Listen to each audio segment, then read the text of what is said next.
Sony Sony Sony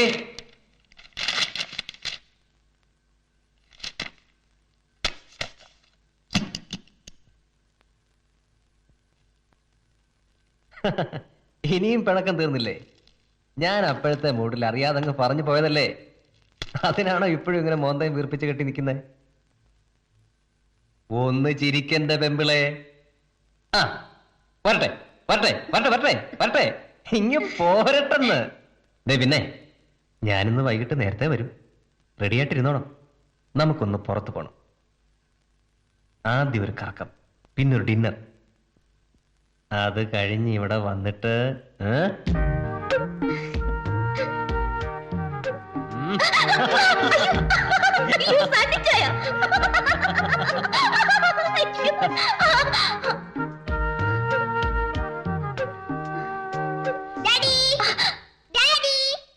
മോളു, daddy വൈകിട്ട് വരുമ്പോ മോക്ക് എന്താ കൊണ്ടുവരണ്ടേ? Okay done.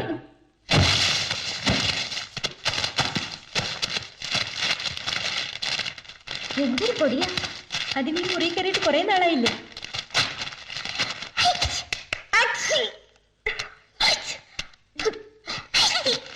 മോളെ, നിന്നോടല്ല ഞാൻ പറഞ്ഞ് പുറത്തു പോയി കളിക്കാൻ. ഈ പൊടി മുഴുവൻ മൂക്കി കയറും. മയ, മോളെ ഒന്ന് പുറത്തേക്ക് കൊണ്ടുപോകും. ശരി ചേച്ചി. വല്ല കോൾഡും പിടിക്കും. മോളെ, നമുക്ക് പുറത്തു പോയി കളിക്കാം. വരുമ്പോ ആ വാക്യൂം ക്ലീനറിങ് എടുത്തോ. ശരി.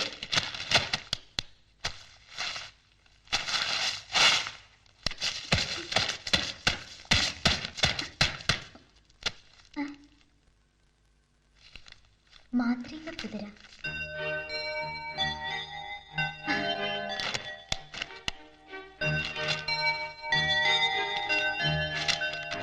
അധ്യായം 1. മരണത്തിന്റെ നിറം ചുവപ്പാണോ? ഇന്നത്തെ പ്രഭാതത്തിന്റെ മുഖത്തും ചുവപ്പ് നിറം. അനിതയുടെ നിശ്ചലമായ കണ്ണിലും മുഖത്തും ചുവന്ന് കരിവാളിച്ച രക്തപ്പാടുകൾ. ഒരിക്കലും ഉണരാത്ത സുഖനിദ്ര. ആത്മഹത്യ ചെയ്തതിന്റെ ബീഭത്സതകളൊന്നും അവളുടെ മുഖത്ത് ലേശം പോലുമില്ല. നിത്യനിതാന്തത. പാതി മയക്കത്തിൽ എന്ന പോലെ ഒരു പുൽക്കുടി തുമ്പിനെ നൈർമല്യവുമായി അവൾ ഒരിക്കലും ഉണരാത്ത നിദ്രയുടെ ലോകത്തിലേക്ക് പറന്നു പറന്നു പോയിരിക്കുന്നു. രമേശ് ഇതേക്കുറിച്ച് അറിയുമ്പോൾ എന്തായിരിക്കും?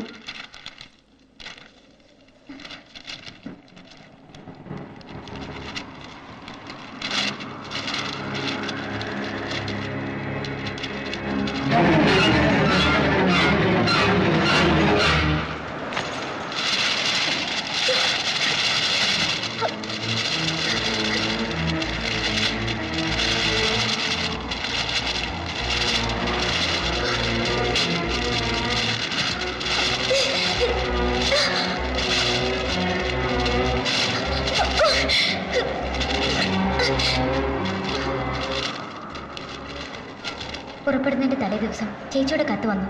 പതിവ് പോലെ പരാതികളും പരിഭവങ്ങളും ഇല്ലാത്ത കത്ത്. ചേച്ചി ഇങ്ങനെ എഴുതി: അനിയത്തിക്ക്, ഇങ്ങനെ ഒരു കത്ത് നീ ഒരിക്കലും എന്നിൽ നിന്ന് പ്രതീക്ഷിച്ചിരിക്കില്ലെന്നറിയാം. ജീവിതത്തെക്കുറിച്ചുള്ള എൻ്റെ എല്ലാ സ്വപ്നങ്ങളും അസ്തമിക്കുകയാണ്. ഒരു ഭർത്താവ് ഭാര്യയിൽ നിന്ന് പ്രതീക്ഷിക്കുന്ന സന്തോഷമോ പരിചരണമോ നൽകുവാനുള്ള കഴിവ് എനിക്ക് നഷ്ടപ്പെട്ടിരിക്കുന്നു. ഒരു ഭാര്യ എന്ന നിലയിൽ അദ്ദേഹത്തിനൊരു ഭാരമായി ജീവിക്കുന്നതിൽ ഇനി അർത്ഥമില്ലെന്ന് എനിക്ക് തോന്നുന്നു.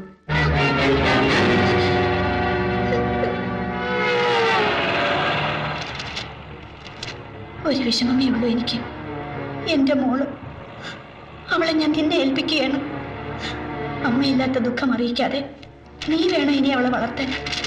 മറ്റൊരു സ്ത്രീ എൻ്റെ മോൾ അമ്മയെന്ന് വിളിക്കുന്നത് എനിക്ക് ഓർക്കാൻ പോലും കഴിയുന്നില്ല. എൻ്റെ മോളുടെ അമ്മ എന്നും ഇനി നീ ആയിരിക്കണം. അതെൻ്റെ അവസാനത്തെ ആഗ്രഹമാണ്. നീ ഈ ചേച്ചിയോട് ഓർക്കുമല്ലോ. സസ്നേഹം, ചേച്ചി.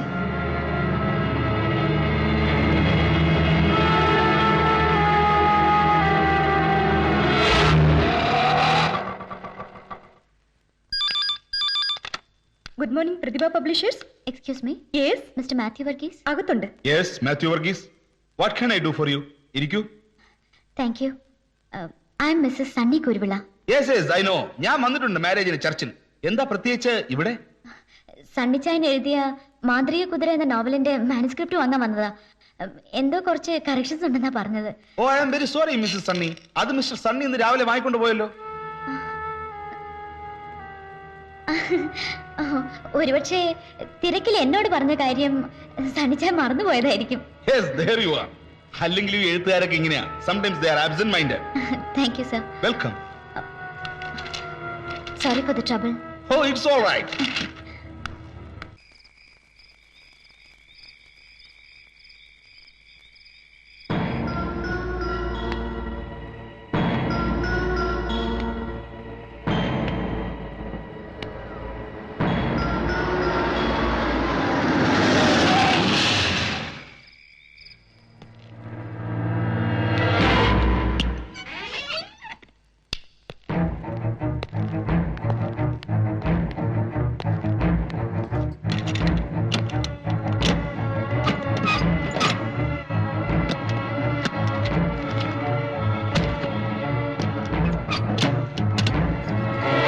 ആഹാ, ഇതെവിടെ പോയിരുന്നു?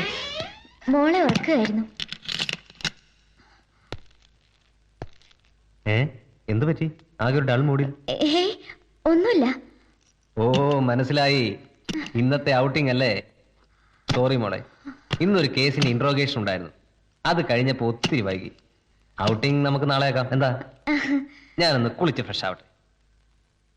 കുറെ നല്ല രാത്രികൾ നമുക്ക് വെറുതെ നഷ്ടപ്പെട്ടു. ഇന്ന് അതിന്റെ എല്ലാം കടം ഞാൻ വീട്ടു. ഇന്ന് വേണം നമുക്ക് നമ്മുടെ ജീവിതം ആരംഭിക്കാൻ. എന്താ? ഓക്കെ? ആ.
Nayan, that is my lucky number. I always like Nayan.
പുറപ്പെടുന്നതിന്റെ തലേ ദിവസമാണ് ചേച്ചിയുടെ കത്ത് വന്നത്. പതിവ് പോലെ പരാതികളും പരിഭവങ്ങളും ഇല്ലാത്ത കത്ത്. ചേച്ചി ഇങ്ങനെ എഴുതി: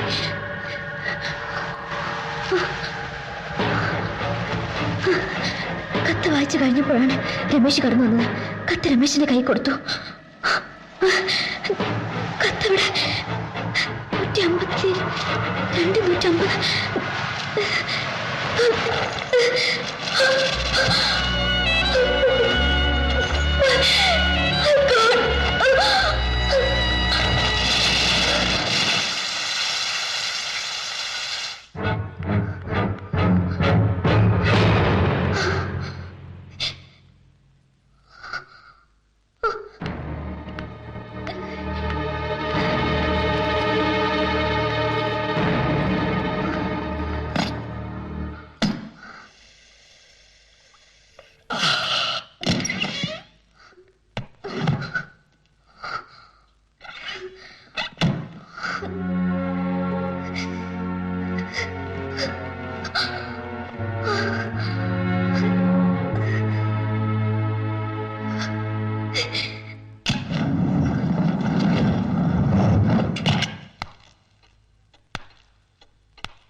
സോണി സോണി സോണി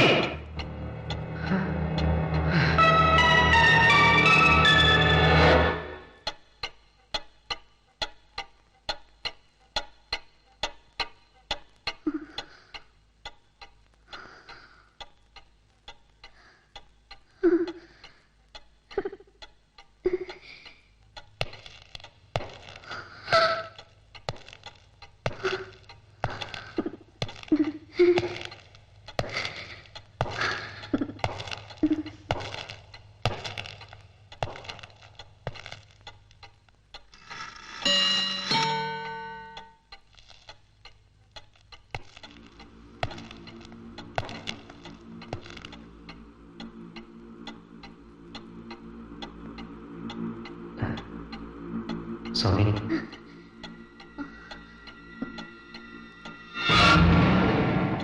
ഇപ്പൊ എങ്ങനെയുണ്ട്?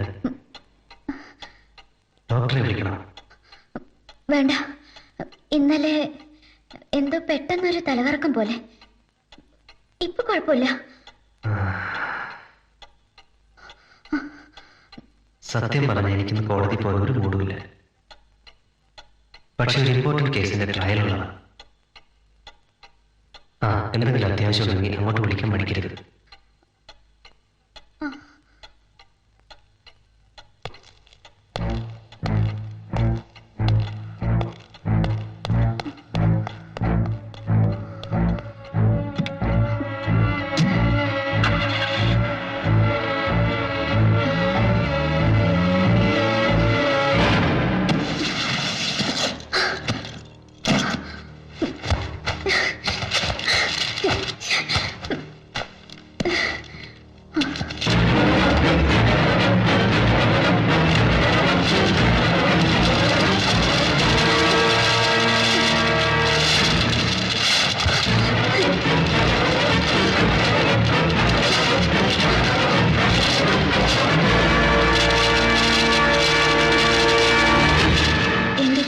സന്തോഷത്തിന്റെ ദിനങ്ങൾ എന്നിൽ നിന്ന് മാഞ്ഞു പോവുകയാണോ? എന്റെ സണ്ണി എന്നിൽ നിന്ന് ഒത്തിരി അകന്നു പോകുന്നത് പോലൊരു തോന്നൽ. ഇതുവരെ ഞാൻ ജീവിതത്തിൽ കണ്ട സണ്ണിയല്ല ആക്സിഡന്റിന് ശേഷം കണ്ടു തുടങ്ങിയത്. സണ്ണിയുടെ എല്ലാ ആഗ്രഹങ്ങൾക്കും വഴങ്ങിക്കൊടുക്കാനുള്ള ശക്തി എന്റെ ശരീരത്തിന് നഷ്ടപ്പെട്ടിരിക്കുന്നു. എന്റെ സ്നേഹത്തെക്കാൾ പരിചരണത്തെക്കാൾ സണ്ണിക്കിപ്പോ വേണ്ടത് ശാരീരിക സംതൃപ്തി മാത്രമാണ്. ഒരു സമയവും കാലവും ഒന്നുമില്ലാതെ എപ്പോഴും എന്റെ മാനസികാവസ്ഥ മനസ്സിലാക്കാൻ പോലും സണ്ണിക്ക് കഴിയുന്നില്ല. ശാരീരികമായും മാനസികമായും ഞാൻ ഒരുപാട് വേദനിച്ച രാത്രിയായിരുന്നു അത്.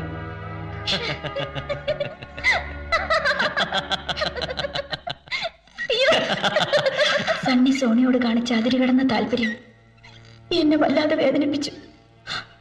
അതെന്നിൽ സംശയം ഉണർത്തി.